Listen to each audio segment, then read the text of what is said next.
What is going on, guys? Today we got to do a little bit of work. Pimp down. Finally burned up the front pump motor. Kind of surprised it took this long. I'm on year number 3 of this thing. Same motor. I've been getting down on it. I got 60 volts running to it. Ain't a whole ton, but I do drive it pretty good bit, and I hop it every single time I drive it. So I went through three or four car shows now I think about it. Where we've cooked the motors to where they just stink inside the car, and they still go, so pretty good.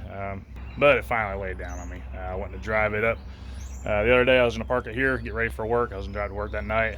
Kind of hopped it down the road, and pulled back in the driveway. I noticed it really stunk, and I was like, that's not good. And I popped the trunk, looked at the motor. It was a little bit dirtier than usual. So I was like, So I hit my switch, and a different color than normal flame shot out of the motor. And I said, yep, she is done. Judging by all the soot that's coming out of there, that's never a good start.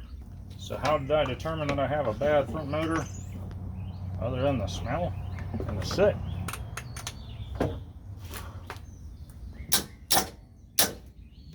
That might be the answer right there.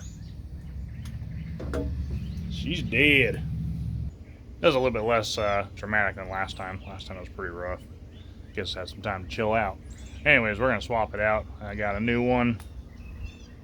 But before I go and swap it out, I'm gonna sit right here. I'm gonna wait for you to hit the like button and the subscribe button. Did you do it yet? No? I'm gonna wait longer. I got all day. Stand here and hang out. Alright, now that you do that, let's get to it. Got the new motor already. If you already know by the sticker, you know who it come from. And if you don't already know, that's who it is. Zardy Hydraulics. So I did test all my batteries. Yes, I know that terminal there is super corroded. The other ones ain't looking much better.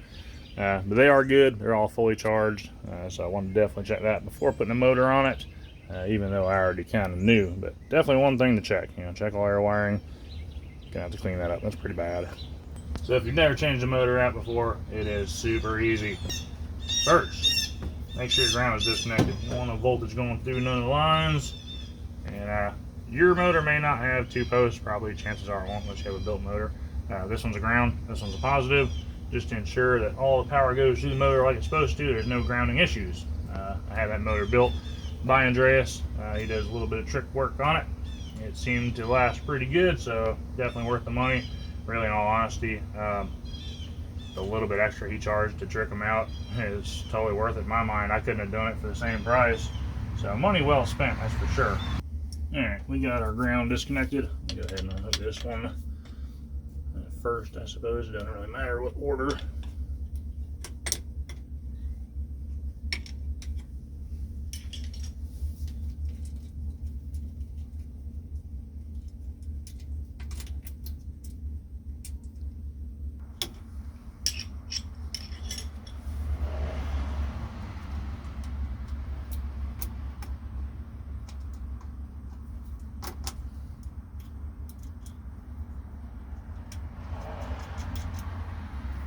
Now, most of the time, these are either 10mm or 7/16.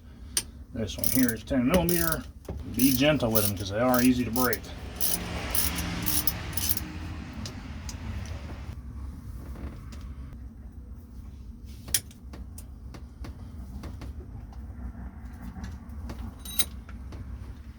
As you see, I got me a motor seal in there. It looks to be doing good still. Don't have no oil, so that's always a good sign. We're cooking her a little bit.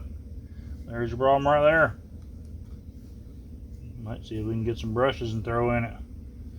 Never replaced them, but give it.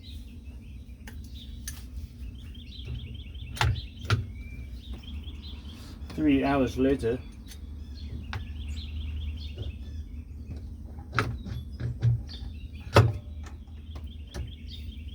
I remember the first time I put a motor on, geez.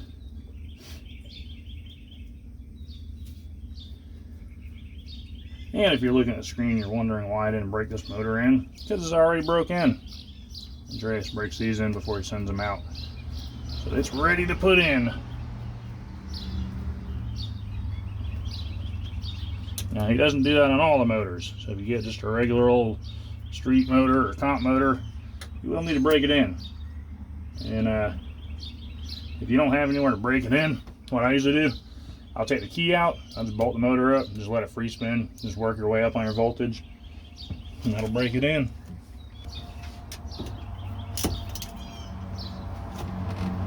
Tighten these up to break them off. It's not fun. Ask me how I know.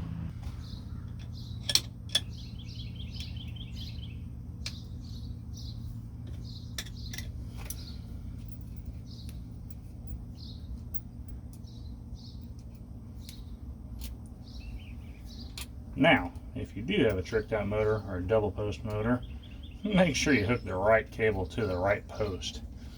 I assure you, you will find out real quick if you didn't.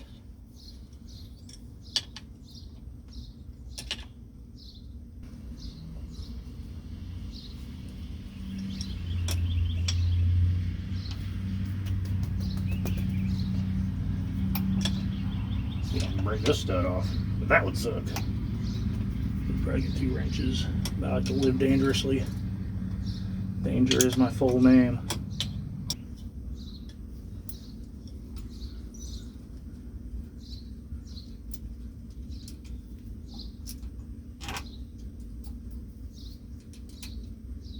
Struggling.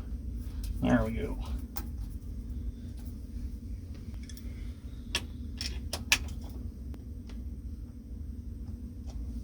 Tight, tight, just right. All right, let's see what she'll do.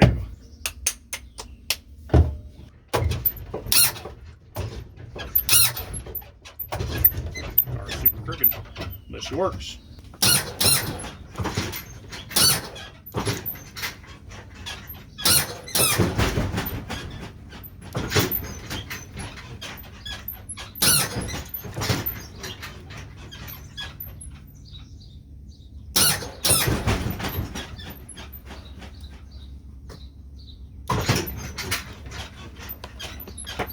Still actually seems a little bit slower than before. I don't know. Could be having a gear going out. I don't know. I'll look further into that later on. I'm going to go drive and enjoy it now because that's what I built it to do. So, appreciate you guys watching. Hit the like button, subscribe button if you haven't. I know you did. So, we're going to leave it here. Remember, you won't know what you can do till you try. Go out and fix a ride. See you.